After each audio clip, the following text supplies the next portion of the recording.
Buenos días, tengan todos ustedes. Mi nombre es Rolando Castillo, soy el coordinador del programa de Ingeniería Estructural.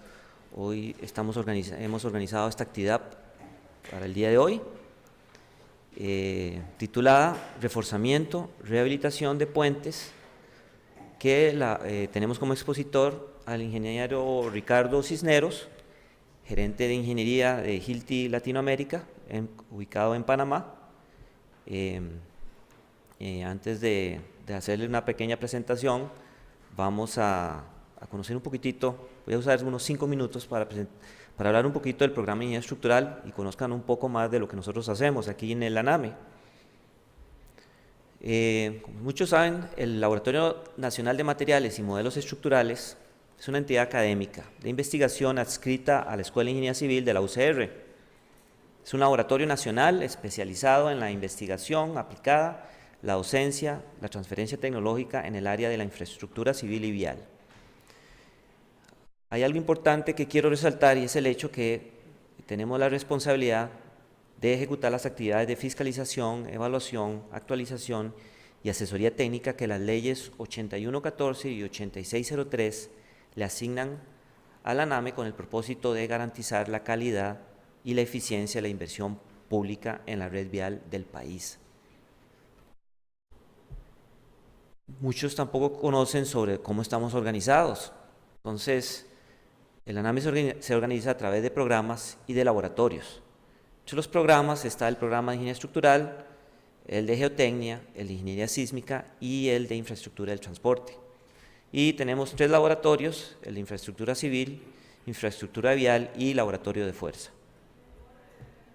En el caso nuestro, el programa de Ingeniería Estructural, quien organiza la actividad del día de hoy, lo que buscamos es contribuir al desarrollo de la ingeniería estructural para que el país cuente con infraestructura de calidad y segura que le permite elevar la competitividad. Queremos también fortalecer a la UCR como institución académica y de investigación mediante el apoyo a la docencia y la investigación que realiza la Escuela de Ingeniería Civil. Pero también a nosotros particularmente nos toca velar por las responsabilidades que le asigna esta ley que les mencioné previamente, la 8114, en lo que respecta a puentes específicamente. El programa cuenta con 9 ingenieros con especialidad en ingeniería estructural, realizando labores en 2 unidades. Nosotros nos dividimos en 2 unidades. Tenemos la unidad de investigación y edificaciones y tenemos la unidad de puentes. Aprovecho la oportunidad para agradecer al ingeniero Esteban Villalobos, quien fue el que organizó la actividad del día de hoy, y por supuesto a todo el resto de compañeros que siempre nos apoyan en todos los trabajos que realizamos día a día. Quiero aprovechar la oportunidad para invitarlos a la página web del programa Ingeniería Estructural, ingresando a través de la página de la ANAME, para que conozcan un poco más de nosotros.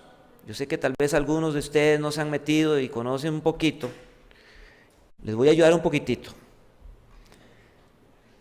porque hay información que considero que puede ser de su interés. Entonces, esta es la página.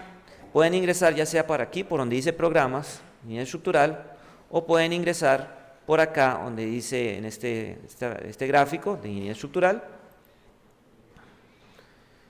Y aunque aquí, bueno, aquí a mano derecha van a encontrar información que puede ser de su interés, hay 2 puntos que me gusta mostrar, que es la parte de videos. Aquí en videos ustedes van a poder encontrar información relacionada con presentaciones que hemos preparado en el pasado, aquí mismo, charlas, y han sido registradas en video. Entonces, si no tuvieron la oportunidad de participar, aquí pueden encontrar en diferentes temas, como se muestran acá, información sobre charlas que se han realizado acá y que están disponibles para todos ustedes. Otra información importante son en el caso de publicaciones. Tenemos una gran cantidad de boletines técnicos que hemos preparado que considero que pueden ser de interés a ustedes y relacionados con todo tipo de temas, no solamente en el área de puentes, sino en el área de la ingeniería estructural como tal.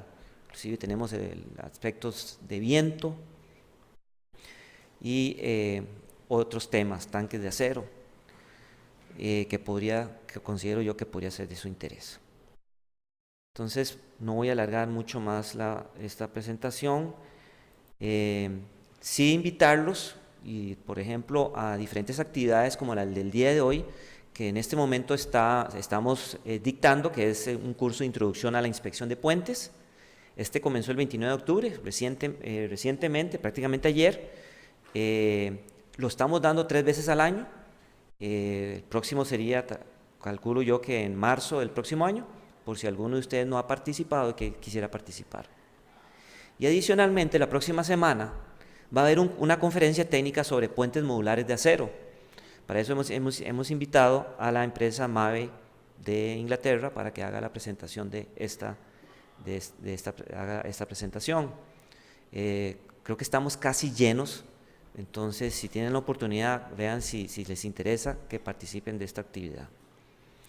Bueno, ya para finalizar, y sin dejarlo, mis disculpas ahí, Ricardo, don Ricardo Cisneros, que es de nacionalidad ecuatoriana, es ingeniero civil de la Pontificia Universidad Católica de Ecuador. Actualmente es el gerente de ingeniería para la subregión en Hilti Latinoamérica, en Panamá. Ha sido el gerente de productos especificables en Hilti Latinoamérica y también ha cumplido funciones como ingeniero de campo y gerente de producto en Hilti, Ecuador. O sea, tiene una gran experiencia en el uso de los productos que Hilti comercializa. Y queremos escuchar sus comentarios con respecto a estos productos. Don Ricardo, gracias. La presentación, el espacio es todo suyo. Muchas gracias por venir el día de hoy. Y gracias a los compañeros de Superba, representantes de Hilti, que nos acompañan también por esta actividad del día de hoy. Muy buenos días a todos. Cabe la presentación previa que me hizo. Soy Ricardo Cisneros, de profesión ingeniero civil. Soy ecuatoriano de la Pontificia Universidad Católica del Ecuador, ¿sí?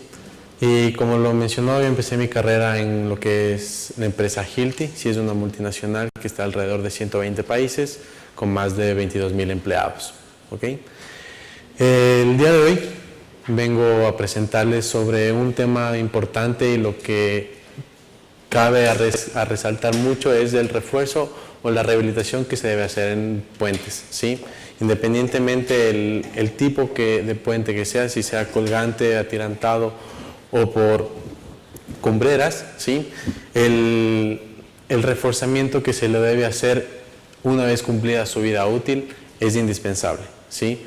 Recordemos que a través del puente, ya puede ser un puente solo peatonal o vehicular, la cantidad de esfuerzos que están sobreexigidos en el puente son altas, y a lo largo del tiempo estos esfuerzos vienen a incrementarse aún más cuando se desgastan los componentes que conforman el puente, ¿correcto? Esta es una pequeña agenda de los temas que yo voy a proponer el día de hoy. Tengo 7 puntos importantes para resaltar durante mi presentación. Y un tema que voy a abordar mucho más es la viga de borde, ¿sí? La viga de borde en los puentes es un elemento estructural que va a los costados del puente, por eso el nombre viga de borde, y que sobre ella anclamos o fijamos todos los componentes adicionales que queremos ubicar en el puente, ya sea seguridades, ¿sí? O simplemente también la estética. Entonces, sobre esto también hay antecedentes en los cuales voy a abordar en un momento, para que ustedes entiendan la importancia de lo que es una viga de borde, ¿sí? La viga de borde, como les mencioné, es un sistema donde usualmente hacemos todas las instalaciones de desagüe para el puente, y si no están bien ubicadas, el agua puede empezar a correr internamente a los componentes internos, como el acero, dentro de nuestra estructura. Adicionalmente, nosotros colocamos todas las barreras de ruido, las barreras de choque, los pasamanos, e incluso anclamos pistas de ciclismo a las vigas de borde, ¿sí? Como podemos ver en este gráfico, ¿sí? Viene a ser un elemento adicional que colocamos sobre el tablero, ya sea que esté en un puente nuevo o en un reforzamiento o en un ensanchamiento, ¿ok? Entonces la viga de borde es donde nosotros vamos a anclar todo. Y si pueden fijarse acá, usualmente se coloca también adyacentes al puente, ya sea para crear una ciclovía o una pasarela o que sea un paso peatonal. Entonces la idea también es que el puente sea lo más útil posible. No enfoquémonos que el puente debe ser exclusivamente para el tránsito vehicular. También debemos considerar que si estamos uniendo dos pueblos, dos conexiones, la gente va a querer pasar por ahí. Y si no les damos un espacio, esto también incrementa los riesgos que se pueden producir o accidentes que se producen en el puente, ¿sí? Entonces, dentro de la viga de borde nos permite anclarnos para generar un adyacente o ampliar nuestra estructura. Anteriormente en la viga de borde, sí, siempre nosotros debemos garantizar las cargas de acortante y los demás esfuerzos que se van a transmitir, ¿ok?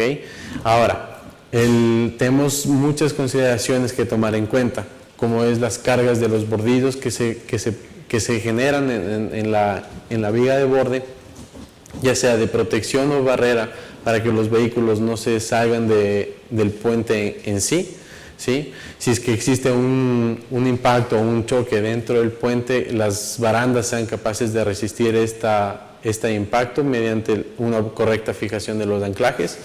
Y adicionalmente debemos considerar todas las cargas adicionales dinámicas que vamos a tener, ya sea por viento o sismo. Si bien sabemos dentro de nuestra posición geográfica, ya sea aquí en Costa Rica, también estamos muy influenciados por los sismos que nos pueden afectar en diversas estructuras. Y eso tenemos que tenerlo muy presente al momento de hacer nuestro diseño, ¿sí?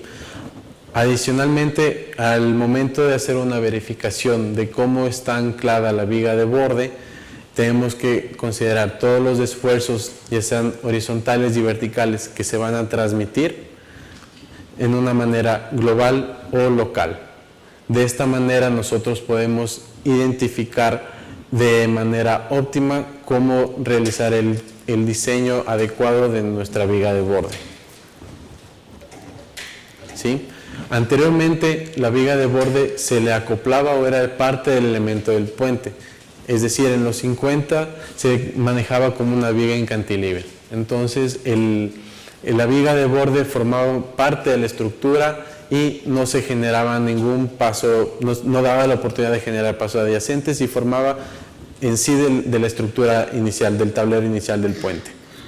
A mediados de los años 60 se empieza a trabajar otras técnicas para poder generar que la viga de borde sea más funcional y que nosotros podamos incrementar su capacidad, es decir, poder sacar un provecho más óptimo en poder fijar otros parámetros, otros elementos, ¿sí? Entonces, dentro de esto se generan cajones, como podemos verlo acá, en el cual nos permite generar el trabe. Pero ¿cuál era el inconveniente principal que teníamos con estos tipos de trabes o cajones que generábamos? Es que al momento de un movimiento sísmico, este bloque se desprendía muy fácilmente, ya que solo era un bloque de concreto, no tenía ningún refuerzo adicional y al momento de generarse fricciones en el puente lo partía. Entonces ese modelo empezó a descartarse. Cuando realmente se vio esa necesidad, se implementó por refuerzos adicionales dentro de nuestra viga de borde, pero asimismo el modelo quedaba parte de la estructura inicial, no podíamos expandirnos más, entonces el tema volvió a ser como una viga en voladizo. Ahora, si seguimos avanzando, ya la tecnología también va evolucionando y los métodos constructivos cambian. Entonces, ya en los 70s, la viga de borde empieza a tener más relevancia y empiezan a visualizar cómo optimizar de mejor manera si es que es necesario hacer un reforzamiento o desde el simple hecho de una construcción nueva. Entonces, con barras trabajando netamente a corte, la viga de borde empieza a ser más funcional, donde el punto de quiebre entre mi tablero y la viga de borde ya viene a ser una mezcla del cajón más un reforzamiento de acero que resista más los esfuerzos a cortes que se generan. Entonces es ahí cuando empieza a cambiar esta tecnología y empiezan a darse nuevos diseños en los diferentes tipos de puentes, ¿sí? Ahora, un punto clave acá es que el diseño en sí de un tablero de puente no ha cambiado en sí, no ha cambiado en su funcionalidad, simplemente son las formas diferentes que podemos tener. Pero debido a que tenemos unas conexiones rígidas entre las vigas de borde y las plataformas, ¿sí? Entonces estos esfuerzos producían grietas significativamente altas y las tensiones que teníamos dentro de este conglomerado incrementaban. Entonces lo que se planificó es que se generaran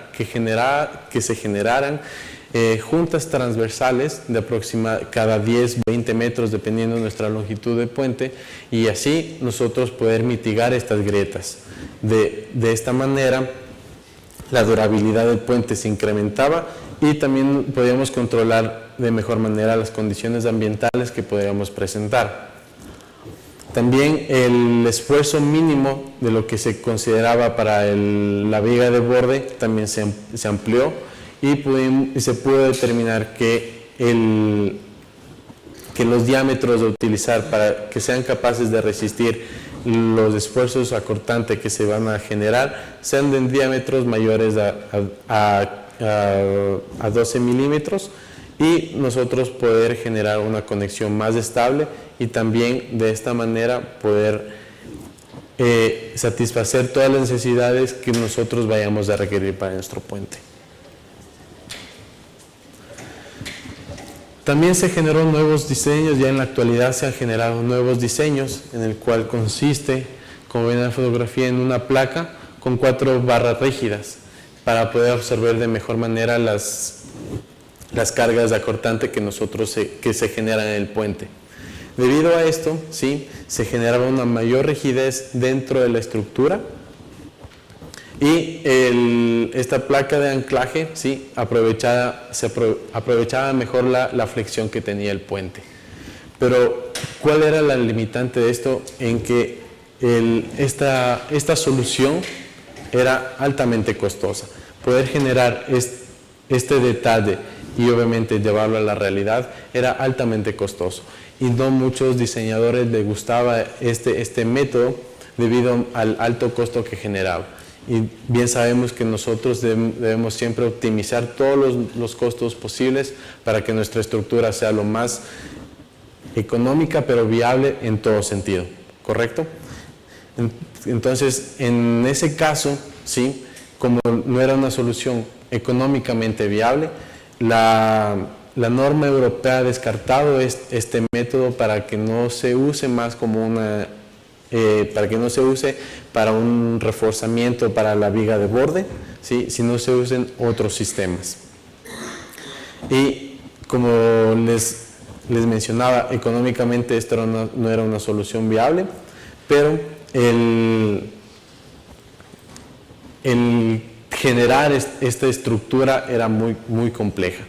Y es decir, si nosotros tenemos este sistema a lo largo de todo el puente, ya sean 20, 30 o más metros de longitud del puente, ya económicamente no es viable.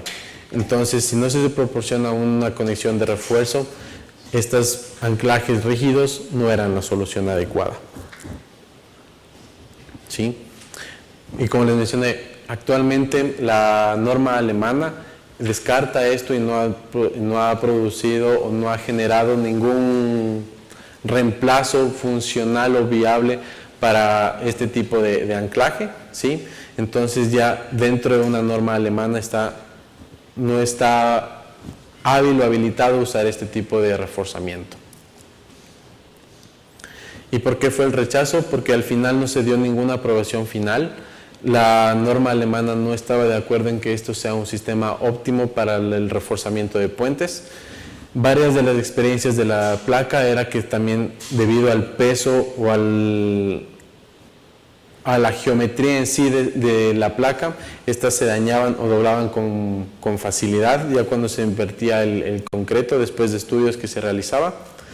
Y con términos, de acuerdo a los términos técnicos y al diseño de la estructura en sí, todos los elementos de anclaje que penetraban en el sellado no estaban permitidos para unas construcciones nuevas en el reforzamiento de puentes. Y la transferencia de carga solo se garantizaba mediante el esfuerzo de una conexión que era verificada por un diseño estático. Entonces, si nosotros tratábamos de verificar que el sistema sea cumplido por un sistema dinámico, ya sea por un caso de sismo, no iba a pasar el sistema. Entonces, esto también lo descartaba.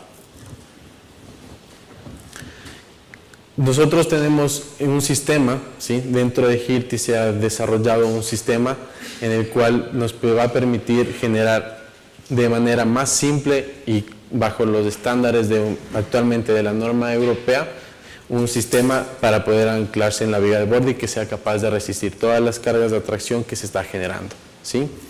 Entonces, bajo este sistema, nosotros vamos a ser capaces de verificar todo el estado límite de servicio o al estado límite final de los requisitos que se están teniendo en el puente y poder cubrir todos los estándares de prueba, ya sea con una impermeabilización del agua, la seguridad de instalación y un alargamiento a la rigidez. También una verificación al comportamiento de carga, que se pudo verificar que todos los comportamientos posibles a diversas fallas que se pueden generar, ya sean relacionados al concreto o al acero, eran bajos bajo las cargas de tensión y corte y en la combinación de ambos. Y al puente también mediante cargas de inercia o cargas indirectas como son viento y sismo, también la contracción del hormigón que sufría, se pudo verificar que el sistema estaba satisfactorio y podía cumplirse. Y ahora simplemente con todos estos modelos armados es verificar en condiciones reales, es decir, teniendo nuestras cargas puntuales que vamos a tener sobre nuestro puente, ejercerlas al sistema para poder hacer el diseño. El diseño que desarrolló Hilti es muy sencillo, ¿sí? Viene a ser una barra roscada, ¿sí? De diámetro 16 en adelante, en conjunto con un anclaje químico. El anclaje químico es capaz de absorber todas estas cargas dinámicas que se pueden presentar y al acero, mediante su rigidez y sección, nos va a permitir absorber de mayor capacidad todas las cargas de esfuerzo acortante que podremos tener, ¿sí? La instalación es algo sencillo, no es nada del otro mundo, es simplemente hacer una perforación, limpiarla. Es indispensable siempre limpiar cuando se instalan anclajes, la limpieza es un factor crítico, y la inyección. Y este es el sistema que se ha trabajado. Todo este sistema está considerado actualmente dentro del código europeo, ¿sí? Para lo que es códigos ACI o normas americanas, todavía se sigue desarrollando el sistema para que sea aceptado. En consideración, lo que nosotros es que podemos jugar con nuestra longitud del anclaje para absorber las diferentes condiciones al límite del anclaje de las vigas de borde y de la estructura que podríamos generar. Entonces, como les había mencionado, un sistema estándar ya viene dado por el uso de varillas de diámetro 16 o 20 en conjunto con el anclaje químico. Ahora, solo a modo ilustrativo, se pudo determinar que los diferentes modos de falla del concreto se reducían notablemente, ya sea por la capacidad del anclaje químico en sí y la bondad de usar el anclaje químico frente a un sistema mecánico. En un sistema mecánico los modos de falla en el concreto son más amplios debido a que debemos tener una mayor separación entre los anclajes para evitar que se traslapen todos los esfuerzos que se generan por los bulbos de presión que generan los anclajes mecánicos. Esto es un método de perforación limpia que también ha desarrollado Hilti. Esto es en la realidad cuando hacemos perforaciones en serie, que tenemos todo el polvo y no sabemos cómo manejarlo. Mediante un sistema de broca hueca y aspiración, nosotros podemos garantizar el 99% de una perforación limpia y que pueda ser inyectado al mismo tiempo el anclaje sin necesidad de una limpieza previa. Y esto está aceptado por la norma europea y está avalado por ellos. Entonces, la instalación es muy sencilla, como les comentaba, es simplemente realizar una perforación, usar el anclaje químico correspondiente, que vendría a ser comercialmente es del R500. Se trabaja en conjunto con una tapa de sellado, se inserta la varilla y la única verificación visual es que debe existir el desborde, como se presenta acá, ¿sí?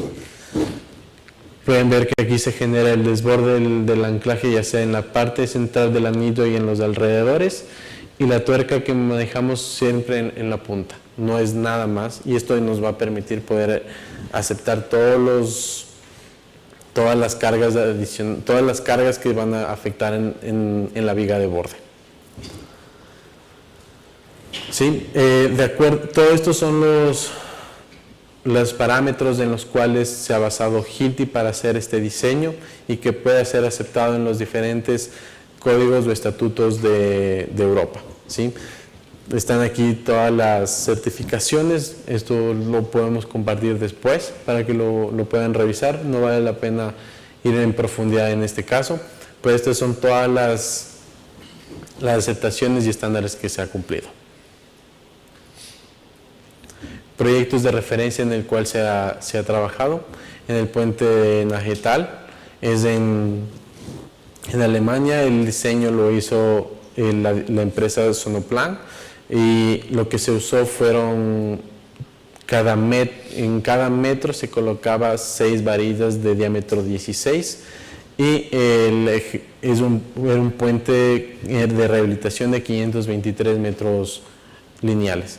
Entonces, si nosotros consideramos esto es una solución mucho más económica a lo propuesto anteriormente de la placa rígida y en longitudes muy grandes, realmente el costo que vio el cliente final, que era Road Construction, lo favoreció y pudo implementarlo. Tenemos igual puentes en el norte de Holanda, donde este sistema también fue aceptado y se pudo ampliar de manera exitosa los puentes, la sección de las vigas de borde. Ahora, tenemos que tener en consideración que este puente tenía alrededor de 800 metros lineales de longitud, entonces todas las perforaciones que se hizo acá eran en serie y optimizar estos tiempos de costo en evitar la limpieza de las barrenas y todo lo que involucra era muy valorado por el cliente, entonces también se pudo vender con un sistema completo de limpieza. Y otra referencia sería en el puente de Paradise-Jena, en el cual no solo era necesaria una fila de una hilera de anclaje, sino que tenían que ser doble hilera, como lo vemos en la fotografía, tanto esta hilera de acá y la de acá.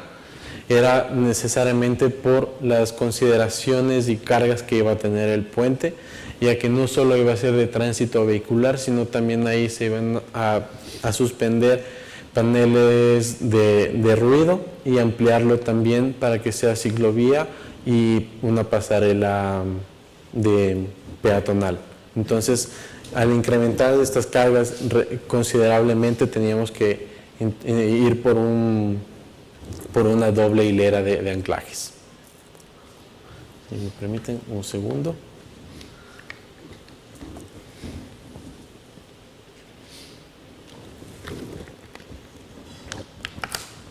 Perdón.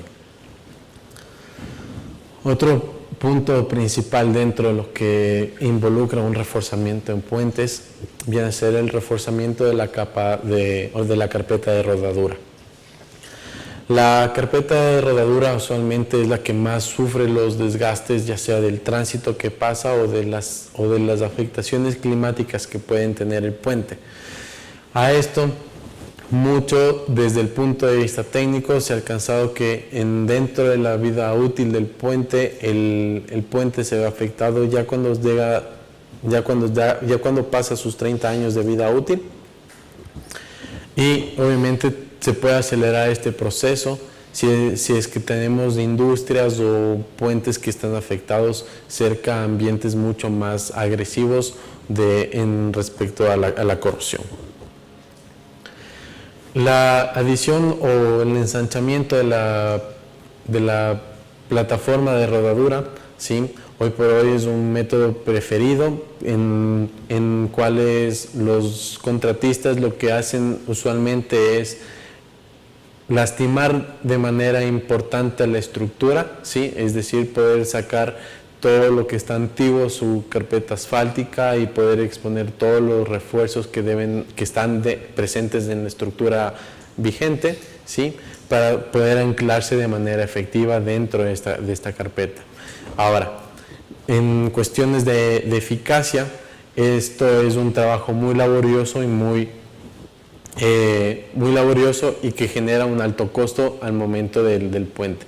Y no sabemos indirectamente cómo estamos afectando a la estructura, ya sea en todas las vibraciones adicionales que estamos generando por remover todo este material para exponerlo, o simplemente en que nosotros tengamos una visibilidad de qué es lo que está presente en nuestro puente. Entonces, el puente en sí debe ser ensanchado, debe ser reforzado, pero también hay que llevarlo a una optimización y que se puede llevar a una optimización de costos de hasta un 30-40% cuando se usa uno u otro diferente método, ¿sí? Entonces, de esta manera nosotros podemos alargar la vida útil del puente y poderlo manejar de mejor manera. A esto me refiero en optimizar todo lo que podamos en los costos de puente, pero a su vez que sea lo más duradero posible. Nosotros no queremos invertir en un nuevo puente que puede estar costando $2 millones, cuando realmente una rehabilitación bien hecha puede llegar a la mitad, por decir costos así random, ¿ok? ¿Qué es lo que usualmente siempre se busca por un ensanchamiento? Es que sea un diseño monolítico, ¿correcto? Es decir, que toda la estructura trabaje de una misma manera y no exista componentes individuales.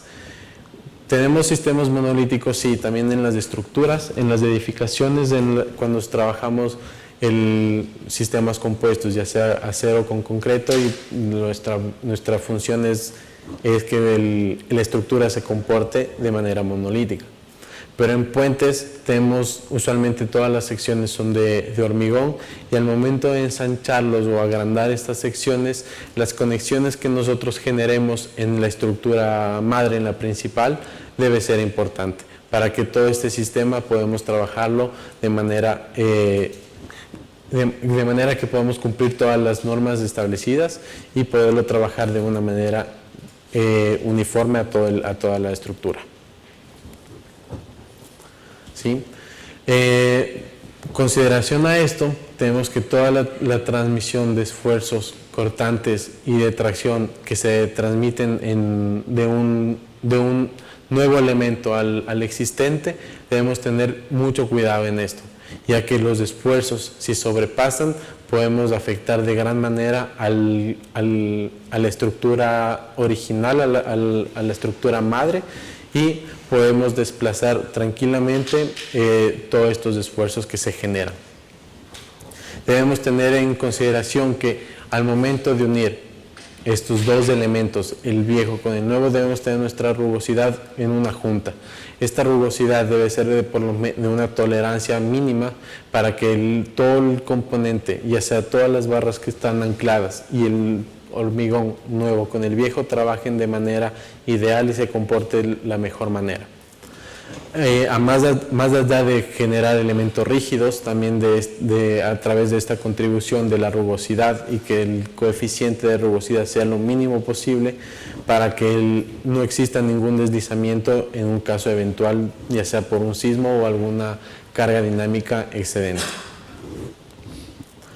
Usualmente en la carpa de rodadura ya tenemos nuestra carpeta básica, nuestra carpeta base, donde nosotros vamos a ensanchar o agrandar su sección para las nuevas solicitudes que tenemos.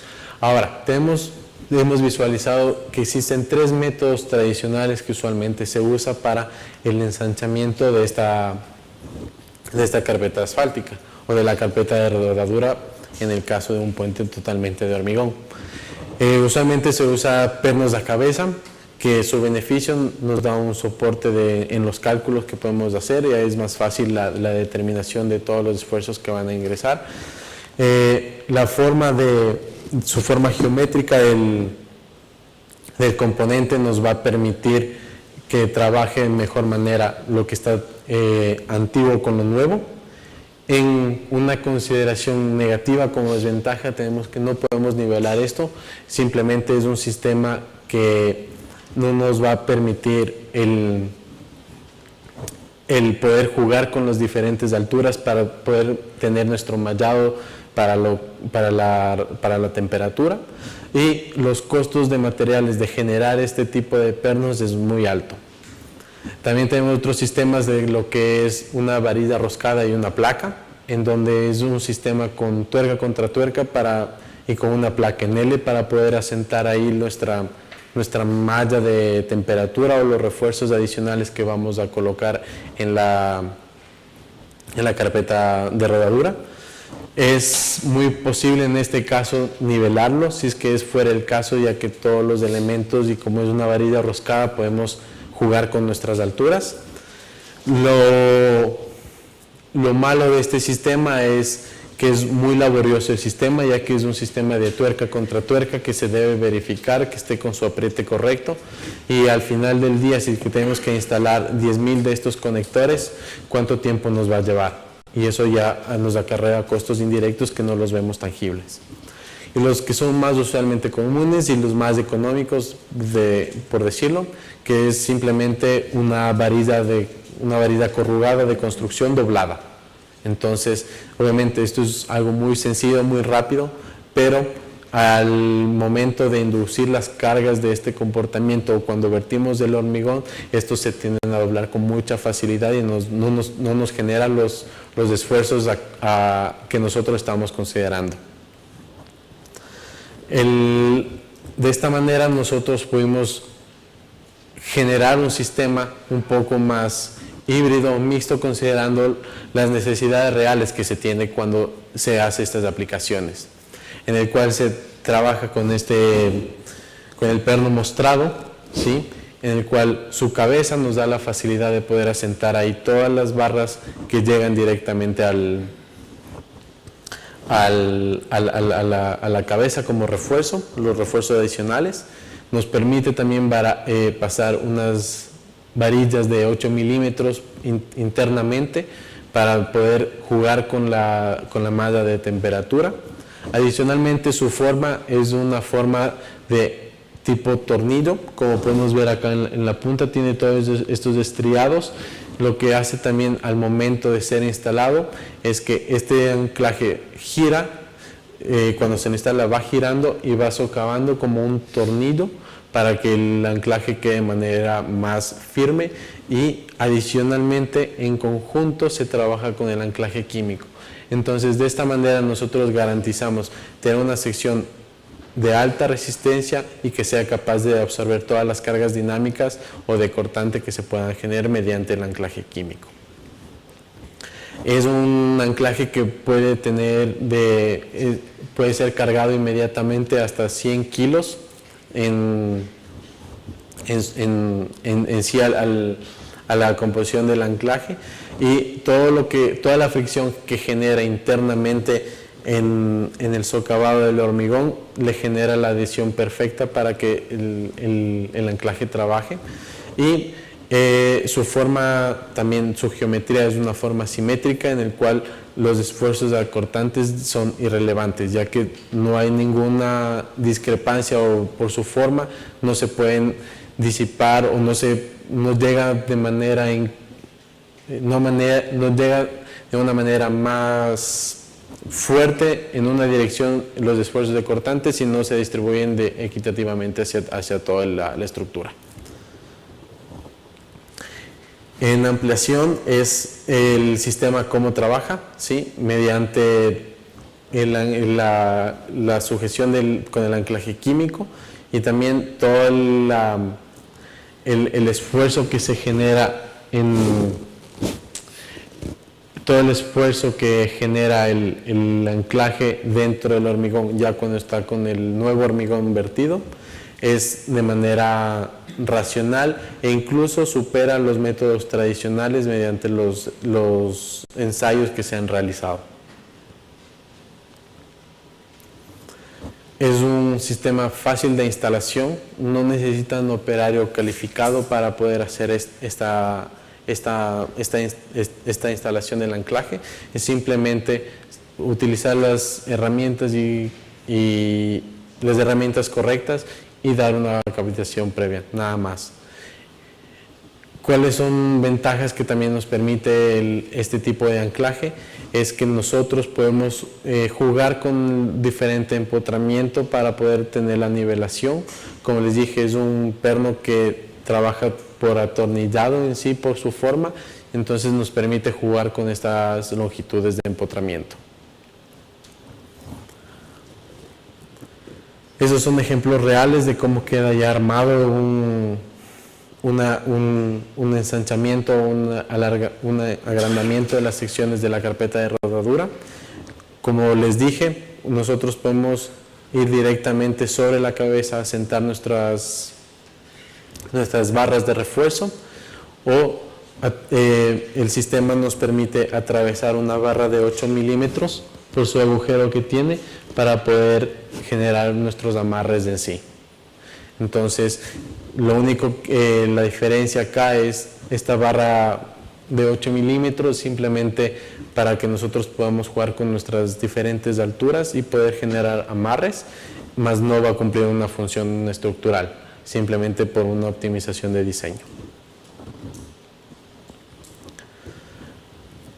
Adicionalmente, tenemos muchas de las secciones de los puentes, ya sean sus pilares o su cajón del hormigón, van a ser ensanchados, y usualmente siempre usamos las varillas de construcción para esto, y son varillas de construcción post-instaladas, ¿sí? A estas barras de igual manera se las va a anclar mediante un sistema de anclaje químico. Las barras inyectadas con el adhesivo, con la perforación, son embebidas en el nuevo elemento, y lo que usualmente siempre buscamos controlar es que la falla por splitting no se dé. ¿Todos saben qué es el splitting? ¿No? Voy a explicar un poco. El splitting es cuando el anclaje empieza a trabajar y en las primeras cargas que se le da, y si está muy cerca al borde, el anclaje tiende a desprender o a generar un pateo en el anclaje para desconchar al concreto si es que no está con todo el recubrimiento mínimo que se necesita. Y esto usualmente se da cuando no cumplimos las distancias mínimas a borde que requerimos, o cuando sobreexigimos al anclaje, ¿ok? Entonces, esta es nuestra falla por splitting, y normalmente siempre debemos considerar todas estas normas, estos diseños, para que sean solventadas por el sistema. Adicionalmente, sabemos que muchas de las adhesiones que llegan, a a las conexiones estructurales son barras que van a resistir netamente a corte y en tracción casi nada van a resistir. Entonces es fundamental que el diámetro de barra que escojamos sea la adecuada para nuestros diseños.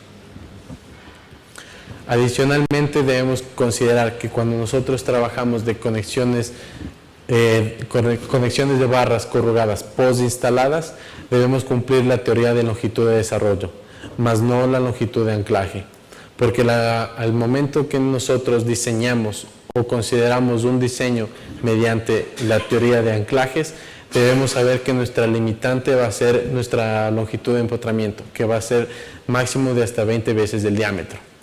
Pero si nosotros modificamos y usamos la teoría de longitud de desarrollo de la barra, esta nos va a permitir irnos hasta longitudes de profundidad de hasta 60 veces el diámetro.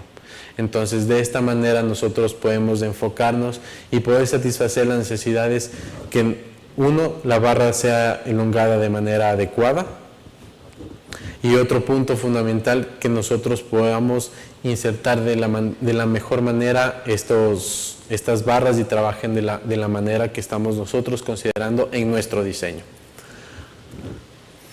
Mucho a esto, nosotros dentro de todos los estudios que se han hecho, y esto está ya aprobado tanto para código europeo y código americano, ¿sí?, es que al momento de trabajar con elementos corrugados postinstalados, ¿sí?, los esfuerzos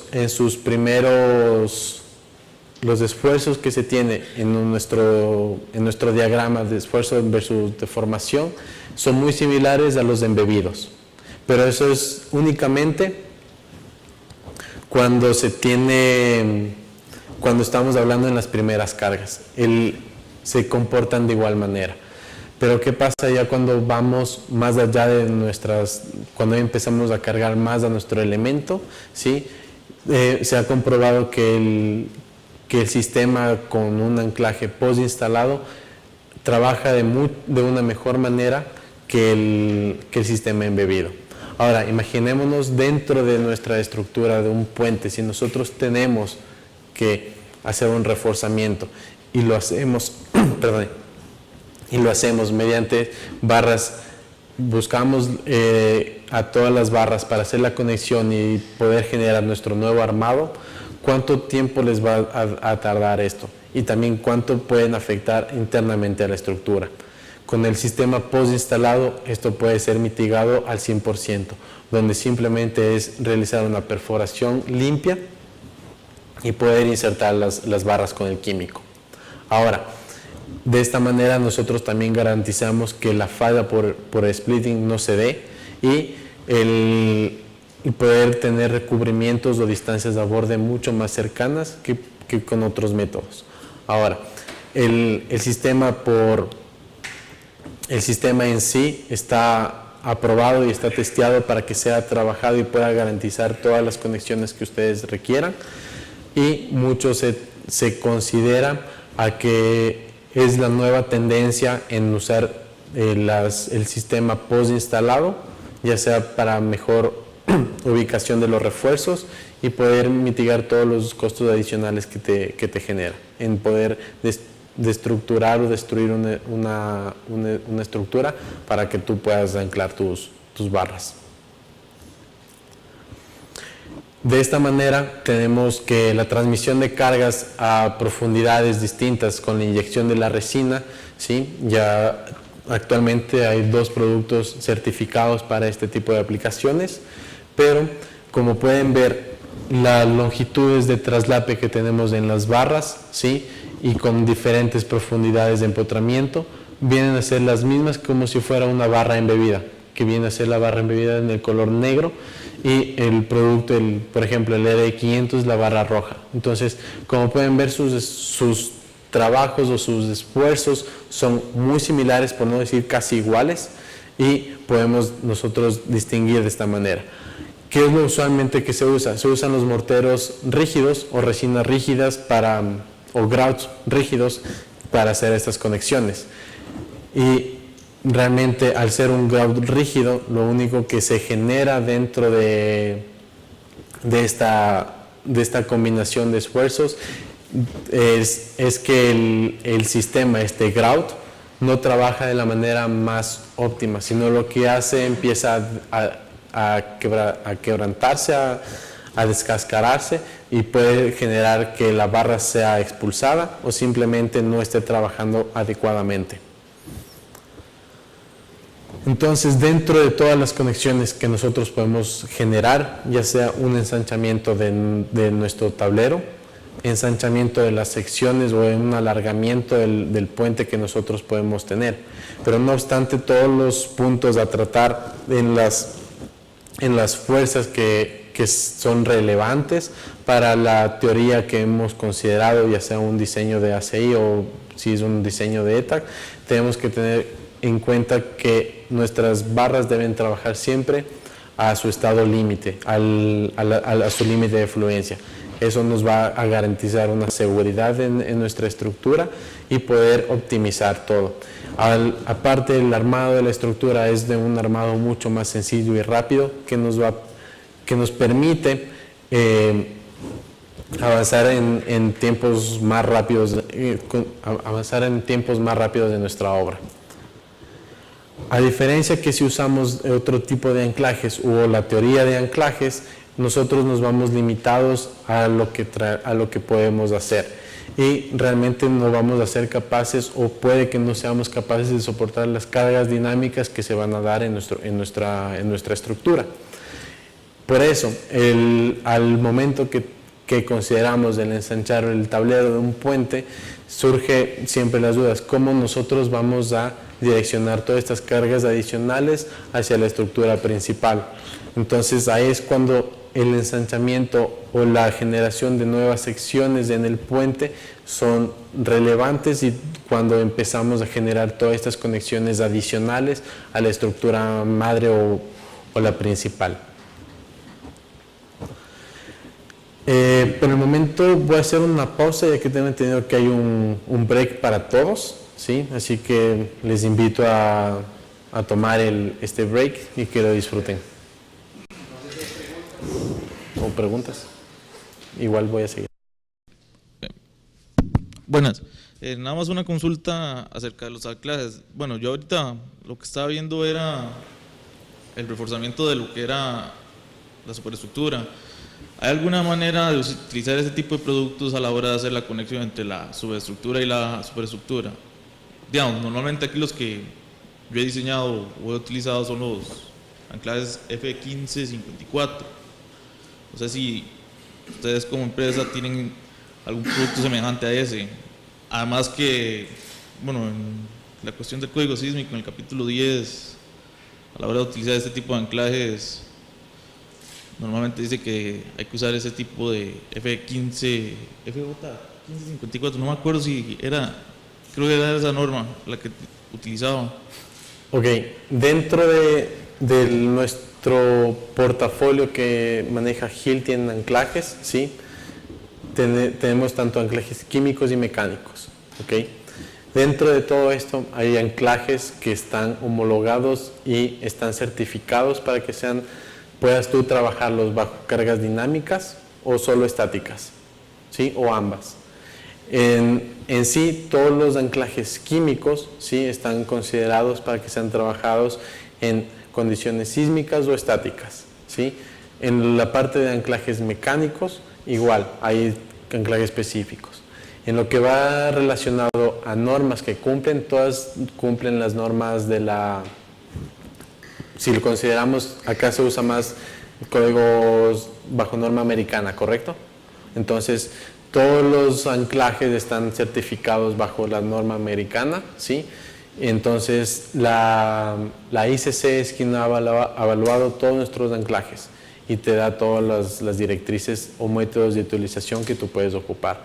Si tú tienes un caso específico, podemos revisarlo, ¿sí? Para poder visualizar y recomendarte cuál es la mejor solución para tu aplicación que vayas a tener y que lo trabajes de esa manera.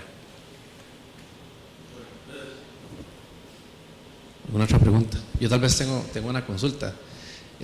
Con esta falla que se dio hace muchos años en el túnel en Boston, que de hecho la que murió fue una costarricense, el ACI ha venido fuerte en lo que es capacitación de lo que es la instalación, ¿verdad? Es una parte importante de los anclajes. ¿Ustedes aquí en Latinoamérica hagan algún tipo de acompañamiento en lo que es la buena instalación de lo que es el producto posinstalado? Realmente eso es una labor que siempre hemos esforzado desde que hemos creado todos los diversos tipos de anclajes, y lo mencioné durante mi presentación, es la limpieza de los anclajes. La limpieza de los anclajes es un factor muy, muy crítico, ya que si no limpiamos nuestro anclaje, su capacidad de resistir las diferentes cargas viene a disminuir entre un 60-70% de su capacidad real. Es decir, si es que estamos frente a una acción de una carga sobreexigida que no hemos considerado ya en nuestro diseño, ¿sí?, esto lo va a afectar rotundamente. Si es que hemos hecho la limpieza adecuada de acuerdo a las instrucciones que se da cuando se entrega el producto, no habrá ningún problema. Adicionalmente a esto, nuestros anclajes tienen diferentes categorías que lo ha evaluado la ICC, en donde tenemos categorías 1 hacia la 3, donde una categoría 1 de anclaje es donde tenemos un anclaje que es de baja sensibilidad de la instalación, pero una alta viabilidad. Es decir, que por más que el operario no limpie o no limpie adecuadamente el anclaje te va a garantizar que no va a sufrir mayor consecuencia. Si nos vamos al otro caso, igual anclajes que son de alta sensibilidad de instalación y baja viabilidad, es decir, donde no consideres o no cumples los pasos que te están direccionando para el momento de la instalación, el anclaje va a sufrir rotundamente. Sí, sin embargo, también hay un tema del llenado, ¿verdad? Por ahí escuchaba a alguien que incluso nosotros imponemos muchas normas y hay mucho control de calidad, por ejemplo, en la soldadura. Y por ahí decía que en anclajes instalados nosotros deberíamos ser igual de exigentes que con soldadura, ¿verdad? Eso de que el soldador pueda soldar hacia arriba o en diferentes posiciones. Y muchas veces en este tipo de cursos que da el ACI, por ejemplo, se hace una instalación oculta hacia arriba y el llenado no es el correcto, ¿verdad? Aunque el operador cree que sí lo está haciendo. Obviamente, si el anclaje depende de ese llenado completo del orificio, ¿verdad?, y no lo está haciendo correctamente, no se va a desempeñar de la mejor manera. Eso es correcto. Si es que si no inyectamos de la manera más óptima al producto, es al igual que podemos tener el mejor producto, pero si no lo aplicamos de la manera correcta, va a ser igual un producto terrible, no va a ser bueno. A este punto quiero enfatizar, ustedes como ingenieros o futuros ingenieros que están aquí presentes, pónganse en la realidad de un operario cómo realmente instala un anclaje, y cuando vayamos a la parte práctica le voy a mencionar, ¿sí? Tengan esa idea cómo realmente un operario hace la instalación de un anclaje, y cuando vayamos a la parte práctica lo veremos, y ahí ahondaremos más en este tema. Pero sí, el llenado del anclaje o del orificio realmente se debe cumplir, y usualmente siempre es hasta los 2/3 de la longitud total del barreno. Rápidamente mostrarles acá el tema de los software que maneja Hilti. Como les había mencionado, hay dos teorías en las cuales se basan todos los sistemas de anclajes. Uno es teoría de anclajes y el otro es longitud de desarrollo. El tema de longitud de desarrollo es mediante este software, Profit Riva. Es un software gratuito y que lo trabaja mediante la página web, ¿ok? Después les puedo compartir el link. Lo único que tienen que hacer es registrarse y nada más. Dentro de este software, ustedes les va a permitir identificar cuál es la longitud de desarrollo óptimo mediante las condiciones que ustedes están generando. Por ejemplo, para este caso, que es el alargamiento de una sección, ¿sí? por ejemplo, un tablero que podemos tener acá, o una losa, ¿ok? Lo único que nosotros tenemos que hacer acá es darle todas las consideraciones de nuestro material base y lo que va a ser en refuerzo por instalado, ¿ok? Lo único, déjeme verificar acá que está en sistema métrico, ¿sí? Y ya. El concreto, ¿sí? De 3000 PSI, eso lo pueden modificar acá, simplemente escogiendo ustedes cuál es su resistencia de hormigón. En este caso podemos hacerlo 3000, ¿sí? Si fuera un caso de concreto liviano, ustedes simplemente le habilitan la opción y le dictaminan cuánto es el coeficiente de reducción del concreto liviano, ¿sí? En qué temperaturas de servicio, si fuera un caso esporádico o por ejemplo están cerca de una planta que va a estar emanando calor sobre los 60, 70 grados centígrados. Entonces, ustedes pueden tener esta consideración. Acá en método de perforación, siempre usamos una perforación con taladro a percusión, es lo más usual. También se puede tener mediante un equipo de diamante, pero vamos por lo más usual. Y cómo está nuestro material base, si está seco o húmedo o saturado con agua, ¿ok? Seco. Nuestro recubrimiento C1, ¿sí? Está dado por los recubrimientos mínimos de acuerdo a la norma ACI. Entonces, por ejemplo, si fuera un concreto que va a estar permanentemente expuesto a tierra o intemperie, ¿sí? El recubrimiento mínimo es de 76 milímetros. Entonces acá sabemos que este C1, ¿sí? Este recubrimiento, digamos que es 75 milímetros, ¿correcto? Entonces vamos ahí. En el costado de acá derecho me va a ir dando los mensajes de los datos que me van faltando. Si fuera algún dato erróneo, igual me da la alerta de que algo está mal. Y en el lado izquierdo los únicos dos productos que están certificados para este tipo de aplicación, ¿ok? Bajo cargas, yo considero cómo va a ser mi traslape, si va a ser un traslape a tensión o compresión. El 90% de los casos siempre va a ser un traslape a tensión. Y cómo considero que es mi empalme, si es un empalme clase A o un empalme clase B. Dentro de esto les dictamina cómo es cuál es un empalme clase A y cuál es un empalme clase B. Eso está también bajo la norma del ACI. Y si ustedes consideran que es un diseño estático o dinámico, es las únicas dos consideraciones, ¿ok?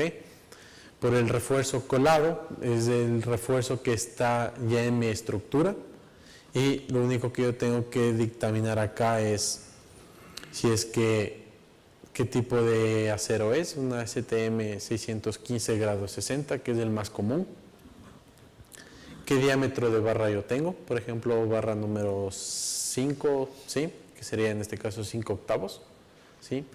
Si está influenciado por un factor de localización, es no me acuerdo de esta letra, pero si es 1 o 1.3, ¿sí? Esto igual es de acuerdo a norma, ¿sí? Si tengo un refuerzo recubierto o no recubierto, es decir, si tengo un componente adicional a las barras corrugadas, ¿sí? Y mis dimensiones, que es el SCIP, ¿sí? Que es SB-CIP, que es la distancia que yo voy a tener entre mis refuerzos existentes, ¿sí? Por ejemplo, digamos que están a 50 centímetros de separación uno del otro, ¿sí? Y el CB-CIP, la distancia que tengo desde el borde hacia el centro de mi barra existente, ¿correcto? Digamos que esto está a 10 centímetros, ¿sí? Por tirar números, ¿sí? El refuerzo post-instalado es qué refuerzo yo voy a instalar a posterior, ¿sí? Voy a usar la STM 615 grados 60 y voy con el mismo diámetro, o puedo ir también con diámetros mayores, por ejemplo este diámetro número 6, ¿sí?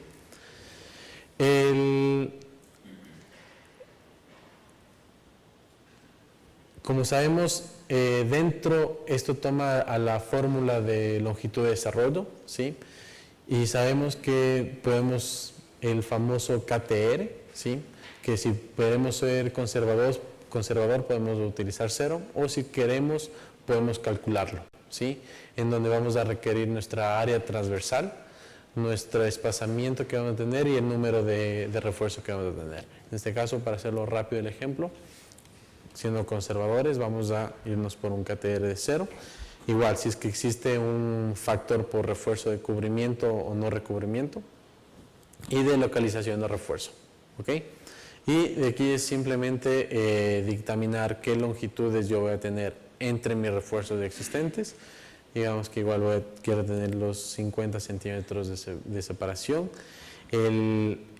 La separación que yo voy a tener tanto entre mi refuerzo existente y el refuerzo nuevo que voy a poner, pongamos que va a ser de 50, de 100 milímetros, ¿sí? Y la distancia que voy a tener entre el borde y el centro de mi refuerzo nuevo existente, ¿sí? Pongamos por ejemplo acá 50, ¿sí? Como pueden ver, el software, mediante la fórmula de longitud de desarrollo, ¿sí?, determina que para estos casos que yo voy a determinar está la longitud por traslape que debe ser de 543 milímetros, ¿sí?, y con una perforación total de 618. Entonces, y esto ya ustedes pueden generar reportes que lo pueden adjuntar dentro de sus memorias de cálculo, ¿sí? Entonces, ustedes ya les permite, como pueden ver, es un software sencillo y fácil de usarlo, y más que nada es gratuito y todos pueden accederlo a ellos, ¿ok? Y rápidamente el otro, que este es el software para teoría de anclajes, ¿sí?, en el cual ustedes pueden dar las dimensiones, modelar el sistema para que les permita generar el cálculo de anclaje bajo las condiciones que ustedes están considerando, ¿ok? Es muy sencillo como el anterior. Simplemente ustedes pueden ir de pestaña en pestaña verificando las diversas las diversas solicitaciones que les va pidiendo, ¿sí?, ya sea un hormigón fisurado o no fisurado, su resistencia, ¿ok? Y directamente ustedes pueden ir modificando las dimensiones.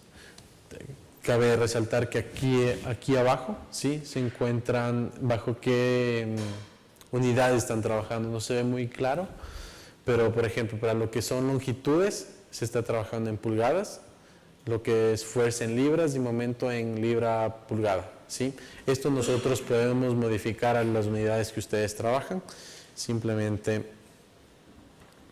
es ir acá en opciones de proyecto, y yo puedo manejar que las longitudes sean en milímetros o en centímetros, las áreas sean en sistema fraccional o el imperial, las tensiones es en newton milímetro cuadrado, la fuerza en kilonewton, momento en kilonewton metro, y mi temperatura en grados centígrados. Yo la puedo modificar de esa manera, y el software ya empiezo yo a trabajar con estas unidades, ¿sí? Entonces no habría limitante tampoco por ese lado, y es simplemente seguir por por ejemplo, yo quiero que me soporte 100 kilonewtones, ¿sí? Y acá me permite seleccionar los anclajes químicos que se manejan en el portafolio, ¿correcto? El anclaje químico con la varilla, está un poco lento esto, ¿sí? Las varillas que se manejan actualmente en el portafolio de Hilti pueden ir por una varilla de media de un acero en base a la ASTM F155, ¿sí? Entonces yo ya puedo ir generando y luego puedo ir modificando todo esto aquí directamente en mi diseño, en mi gráfico. Entonces me da la oportunidad de poder modelar. Si es que voy a hacer un diseño en un dado de hormigón, yo puedo darle la restricción de los bordes, en donde todo está confinado, o si es que voy a hacer una fijación de una placa de anclajes en una esquina, puedo dictaminar que los dos extremos están confinados, ¿sí? Como pueden ver acá, estos dos lados están confinados y la disipación de esfuerzos no puede irse para eso, ¿ok? Entonces podemos trabajarlo. Y al final de todo, igual, ustedes van a poder generar un informe de cálculo donde pueden adjuntarlo como el reporte o su memoria y avalarlo. Y obviamente cuando uno hace el reporte, ¿sí? Generarlo rápidamente. Cuando uno hace el reporte, le dictamina o le da referencias a qué parte del código del ACI el reporte se ha basado y también ustedes se han basado como norma, ¿correcto? Entonces, en toda esta verificación hace referencia a qué reporte y a qué parte de una ecuación está tomando en referencia al ACI para que todo sea verificado posterior por el ingeniero responsable o el ingeniero calculista que esté haciendo el diseño, ¿correcto? Entonces, al final, del reporte, siempre va a aparecer aquí que la fijación o este armado que se genera está cumpliendo con todos los requisitos, ya sea por parte de códigos, ¿sí? Y que todo está avalado, ¿correcto? Eso solo rápidamente para que lo puedan visualizar. Igual les podemos compartir el instalador. Este es un software gratuito y que les va a permitir, ¿ok? En ese listado de correos que ustedes dejaron, igual les puedo pedir que tú lo tienes.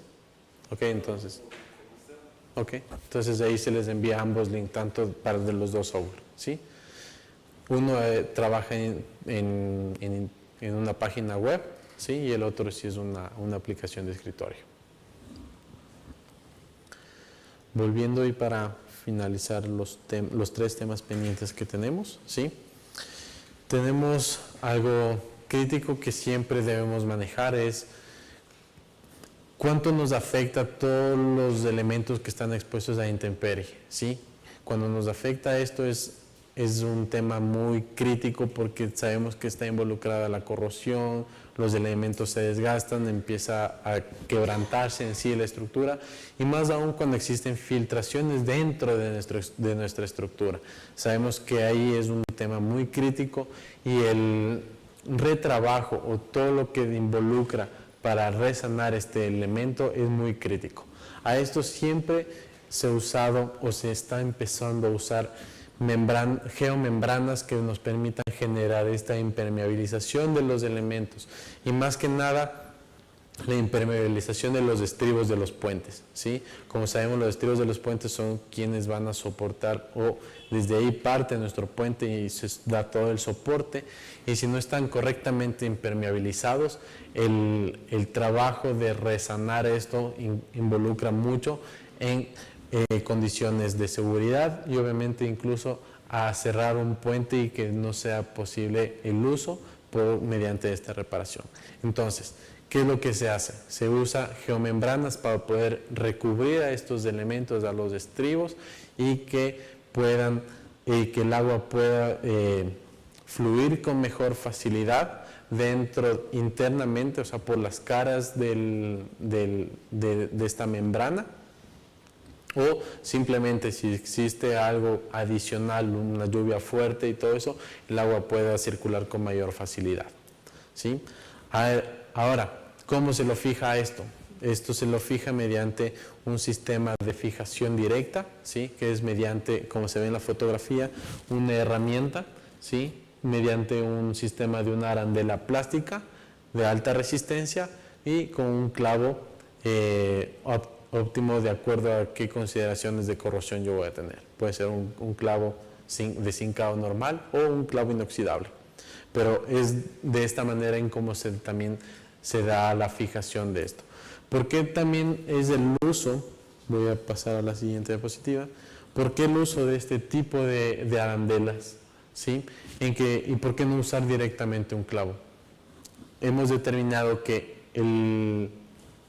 si se usa un solo clavo, un punto, genera una fragmentación en la membrana y es más viable que ésta se rompa por la fuerza en la que ingresa el clavo, ¿sí? Y puede generar ahí un punto de falla y empieza a rajarse mucho más. Con la arandela, ¿sí? Al momento que hacemos la fijación, nosotros tenemos una mayor área de cobertura y que permite que el clavo no desgarre de manera adicional a la geomembrana o a la membrana que estamos utilizando y que pueda generar un aislamiento. ¿Okay? Usualmente lo que se recomienda, también por temas de peso de la geomembrana y de cómo está estructurada su armado de la membrana, es que podemos tener de 4 a 6 fijaciones por cada metro cuadrado de membrana que vamos a utilizar en nuestros estribos, ¿sí? Generalmente lo que se hace es una fijación previa de sostenimiento para que no se nos mueva y de ahí ir con la fijación definitiva. Y esto es muy compatible con todas las gamas de herramientas de fijación directa que poseemos, ¿sí? Esto como un tema corto.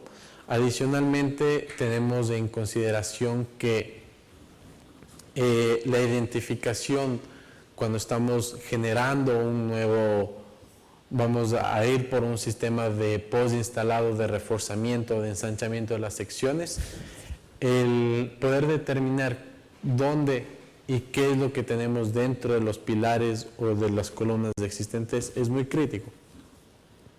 Para esto nosotros tenemos un sistema que es la maleta roja que tenemos ahí. Es un sistema de detección que nos permite identificar qué materiales tenemos dentro de nuestro hormigón, ¿sí? Y poder dictaminar. Mira, realmente la distribución de los esfuerzos está, tenemos los refuerzos verticales que están distribuidos cada 15 centímetros y refuerzos horizontales que están cada 20 centímetros. Okay. Entonces ahí podemos nosotros imaginar y también identificar de forma rápida y efectiva dónde nosotros podemos hacer la perforación y así evitar que al momento de hacer la perforación topemos con un refuerzo y tengamos que hacer o remover lo que estamos haciendo y empezar a perforar en otro sitio, o simplemente decidir y seguir en esa perforación y romper al refuerzo existente que está, ¿sí? Esos sistemas igual se pueden realizar con perforaciones de diamante. Las perforaciones de diamante usualmente son sistemas que va perforando todo lo que tenemos en el elemento, ¿sí? Ya sea el concreto o el acero, es simplemente pasar y es la perforación continua que se hace con los sistemas de diamante, ¿ok?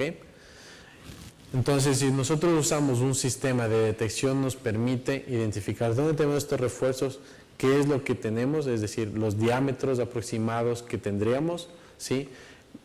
Siempre es bueno una inspección visual de los diámetros internos que tenemos en nuestros pilares, ¿sí? Para este caso sí tenemos que hacer una demolición controlada dentro de un espacio confinado de los pilares, es decir, no tenemos que desgastar todos los pilares para saber qué tenemos, simplemente en conjunto con el equipo podemos dictaminar, ¿sí?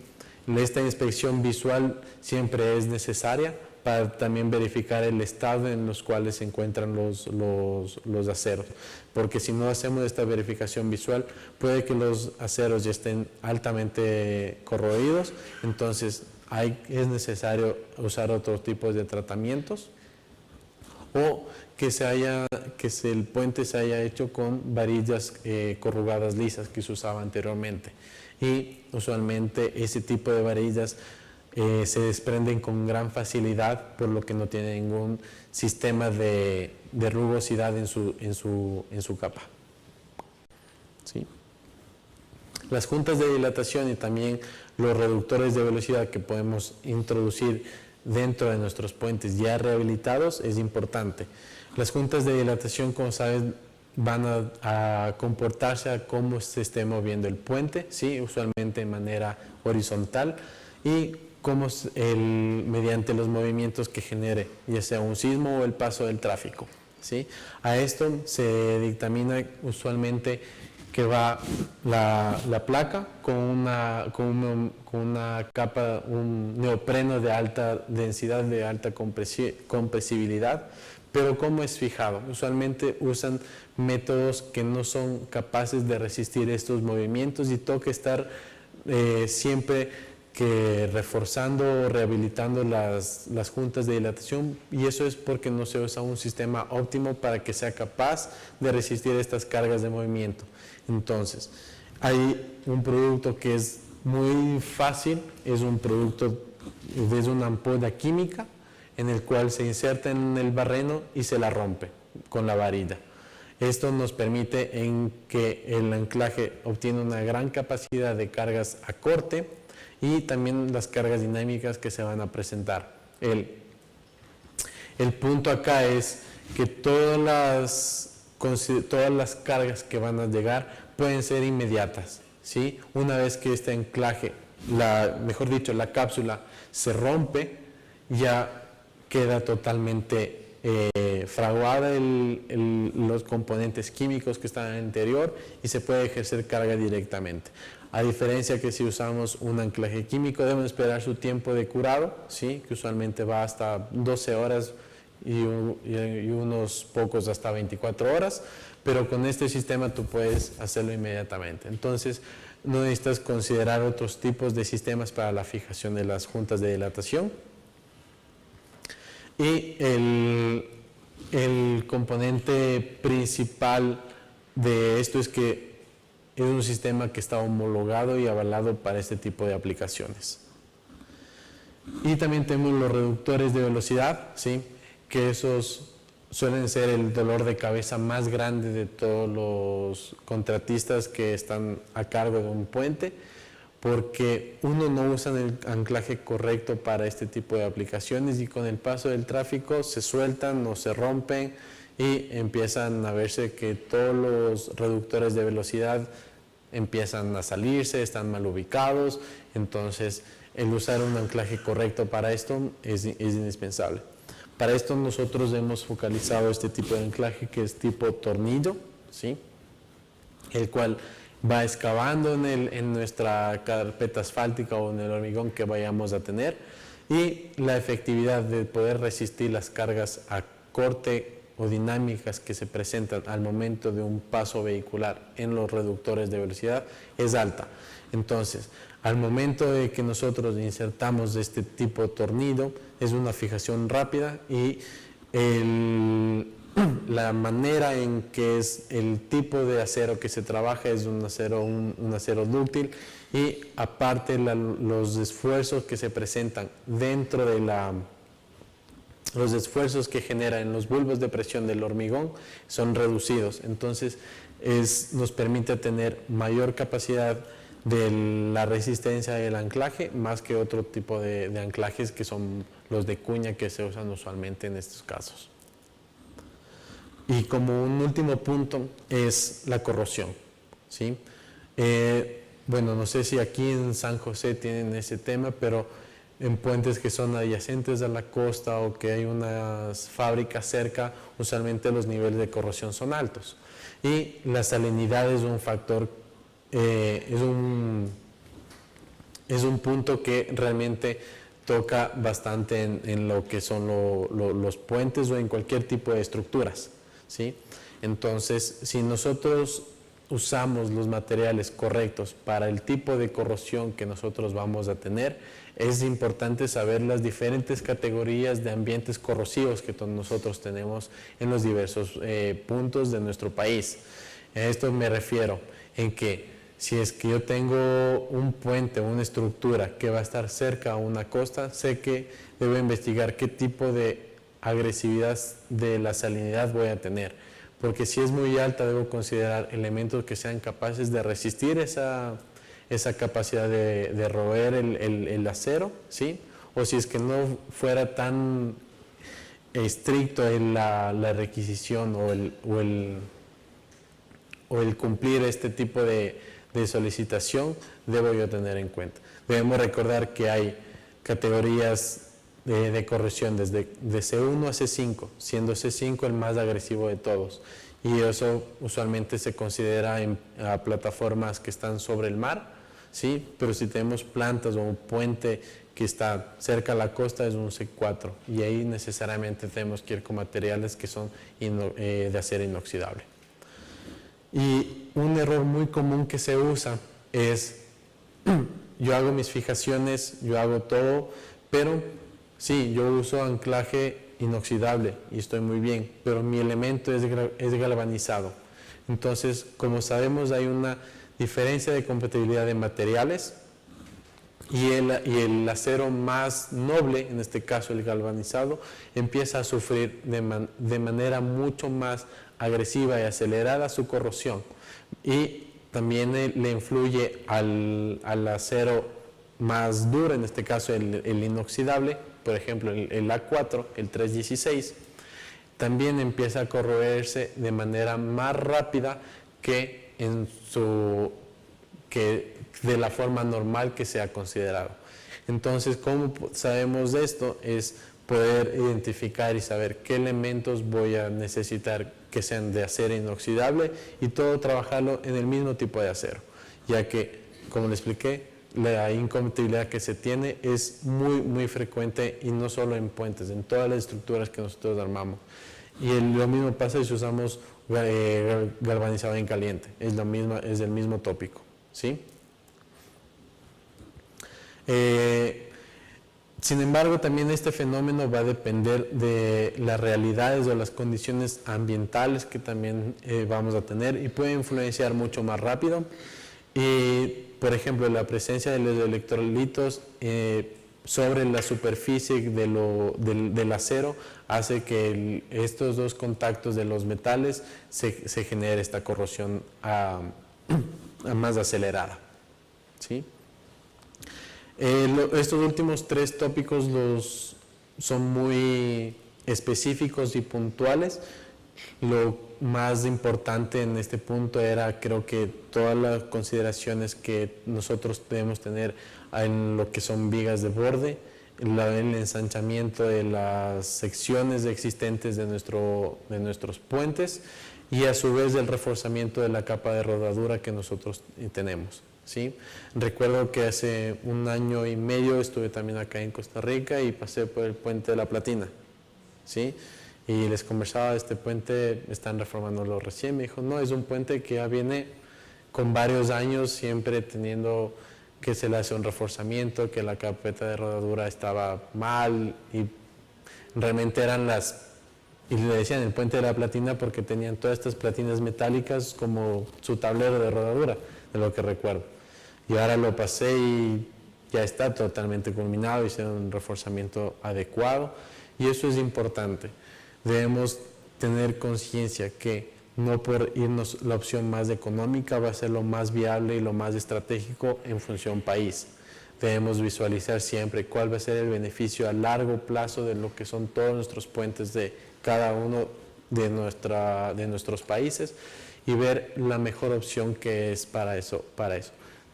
No son inversiones de 50, 100 dólares, son inversiones agresivas que usualmente las municipalidades o los gobiernos hacen para el beneficio de todos.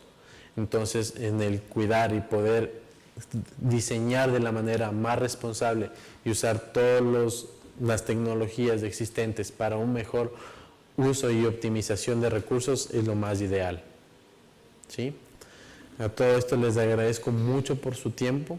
Tengo entendido que vamos ahora a una parte práctica y recuerden lo mucho que les había mencionado, que pónganse en el papel de un instalador, de un obrero, al momento de hacer nuestra instalación de anclajes. Y eso es lo que vamos a topar ahora, ¿sí? Gracias por su tiempo, ¿sí? Cualquier consulta queda abierta o cualquier duda que se genere queda abierta.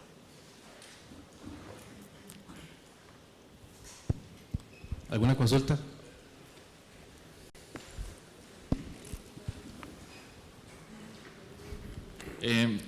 Gracias más bien por la exposición. tenía una consulta es con los anclajes que vos mencionaste de los reductores de velocidad.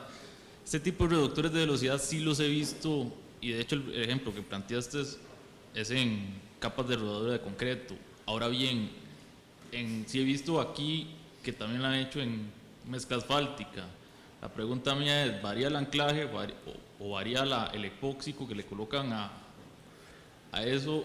Porque digamos, estamos hablando de dos distintos materiales. Esa es mi pregunta. Dale, no, es muy buena pregunta. Básicamente también porque el asfalto es más flexible que el hormigón y también tiende a darse todo esto, en que el anclaje se salga o se suelte. De hecho, por la misma forma en que del anclaje, en que es un tipo de tornillo y va excavando sobre el material base, ¿sí?, te permite tener una mejor disipación de los esfuerzos que se van a transmitir. En el anclaje, el que lo presenté hace un momento, ¿sí?, este de acá, ¿sí?, todo este helicoidal que está presente también tiene unos dientes aquí que le permite generar traves adicionales al anclaje y que no se suelte de manera muy fácil, ¿sí? Una correcta inspección periódica es necesaria, ¿sí?, como en todos los anclajes, pero la capacidad de que se suelten o de que se comporte diferente en un asfalto es mínima. ¿Alguna otra consulta? Buenos días. Buenos días. Mi consulta es para el anclaje de barreras como tipo jersey. ¿Qué sería la recomendación? ¿Qué tipo de anclaje? ¿Tipo qué me dijo? Como las barreras jerseys o las barreras de concreto que se ponen para contención de tráfico. Ok. Se ha probado mucho en que cuando existe un choque, ¿sí?, estas barreras de impacto deben ser capaces de soportar. Digamos, estamos en un puente de altura, ¿sí?, debe ser capaz de resistir este tipo de impactos que se generan, ¿sí? Se han generado ensayos, pero a su vez son muy costosos estos ensayos, porque obviamente es una prueba de choque y lo que usualmente se considera es los cabezales de los camiones, que es un peso grande excesivo, ¿sí? Para este tipo de anclajes específicamente, el que se considera, el anclaje que se considera acá es un anclaje tipo corrugado, ¿sí? O sea, es un mix. Es una parte que es corrugada y de ahí una parte que mediante soldadura es roscada, ¿sí?, para poder generar la fijación de la placa, ¿sí? Pero al momento que nosotros tenemos el corrugado nos permite también irnos a una longitud mayor de empotramiento. Entonces, hay que tener en cuenta que también este tipo de ensayos se los hace a velocidades de 60 kilómetros por hora. Donde excedemos eso no se garantiza ninguna adhesión o que la barrera sea capaz de soportar este tipo de impacto. La prueba en sí es a base de un ensayo que se hace de un cabezal de camión a 60 kilómetros por hora, que sea capaz de soportar eso. En sí, en un puente no se debería transitar a más de esa velocidad, y más aún si es un puente de altura. Igual les puedo compartir esta información, hay una prueba específica sobre eso y sobre el tipo de anclaje que se usa. También va en relación a usarlo con un anclaje químico, o sea, el anclaje químico más de este tipo de barra. Sí, pero dentro yo les voy a compartir a Mauricio o acá a los organizadores para que puedan compartir ese tipo de información, que es muy, muy crucial. Pero sí, básicamente el ensayo que se lo hace es de un cabezal a 60 kilómetros por hora.